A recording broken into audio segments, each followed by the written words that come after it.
Good morning, MacLaren. Today is Tuesday, October 6th, 2020. The weather today is going to be sunny with a high temperature of 77 degrees Fahrenheit and a low temperature of 49 degrees Fahrenheit. Winds today will be south-southeast at 5 to 10 miles per hour. The chance of rain today is 0%. The sunrise today was at 7 a.m. and the sunset will be at 6:32 p.m. this evening.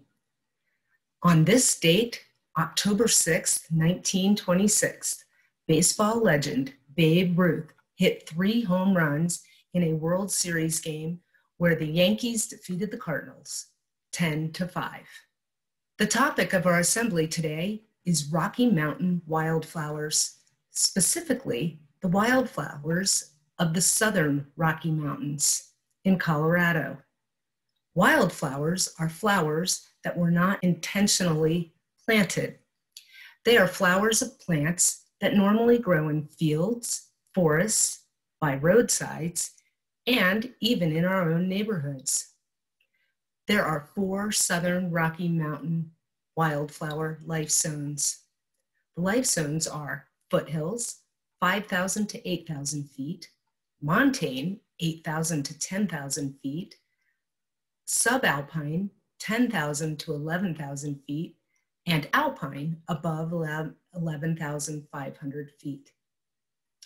Colorado Springs is in the foothills life zone, and many beautiful wildflowers can be found in our area.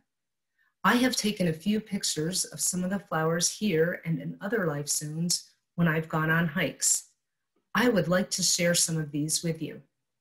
Since I am new at identifying wildflowers, I have a handy Rocky Mountain wildflower field book, which has helped me figure out and identify the flowers I have found on my hikes here in Colorado Springs and up in the higher elevations of the Rocky Mountains. The first flower I want to share with you is one we all know and love. It is the Colorado Blue Columbine, Colorado's state flower. Did you know that the columbine is part of the buttercup family of flowers? It is. It can be found in the foothills life zone all the way up to the alpine zone. It likes to grow in open, moist forests, meadows, and on rocky slopes. This picture is from a hike around Cataract Lake in Silverthorne, Colorado, which is in the montane life zone at around 9,000 feet. But columbines can also be found right here in Colorado Springs. This next lovely flower is another type of columbine. It is a red columbine, also called a shooting star columbine. Unlike the blue columbine, the red columbine grows only in the montane to subalpine life zones. This picture was also taken at my hike at Cataract Lake. Here is a picture of a pasque flower. Like the columbine, it is also part of the buttercup family. The pasque flower is the state flower of South Dakota. Other names for the pasque flower are windflower, Easter flower, or wild crocus. They are one of the first wildflowers to bloom in the spring. This one was found on a hike in Palmer Park on May 2nd, 2020. Pasque flowers can be found in the foothills through the subalpine life zones.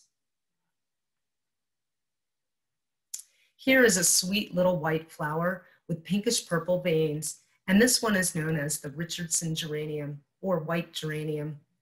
It is found in shady areas along streams and woodlands. It can be found in the foothills to subalpine life zones. This little geranium was spotted on my hike at Cataract Lake in the montane zone in early June.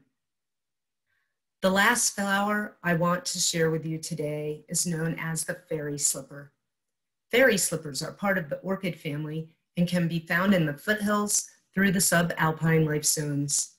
They are endangered plants. This little one was found on a hike in early June in Breckenridge, and it was quite bent over due to a recent snowfall. Here's the picture I took next to a photograph from my wildflower guide. Fairy slippers are rare finds. I hope you have enjoyed this tiny sample of wildflowers that can be found in Colorado, in the Colorado Rocky Mountains. It is so much fun to hike and see beautiful wildflowers in our state. There are literally multitudes of them. I hope you will be inspired to take some hikes and try to find some wildflowers in your travels, including walking in your own neighborhood. Some friendly reminders for when you are hiking and see wildflowers: please stay on the hiking path, as wildflowers are fragile and some are endangered species, so we don't want to step on them. 2, be careful. It is best not to touch wildflowers unless you know they are safe. Some are poisonous or can irritate your skin. 3, do not pick the wildflowers. We need them to leave them for everyone to enjoy. You can take a picture or draw a picture to enjoy later without disturbing the natural environment. Lastly, number 4, follow the leave no trace, or LNT rule. Enjoy nature, but don't leave any trace of you being there when you leave. Okay, my friends, if it is your birthday today, October 6th, 2020, happy birthday. Please have a wonderful day today, full of kindness, friendliness, and peace. Remember, we are all in this together.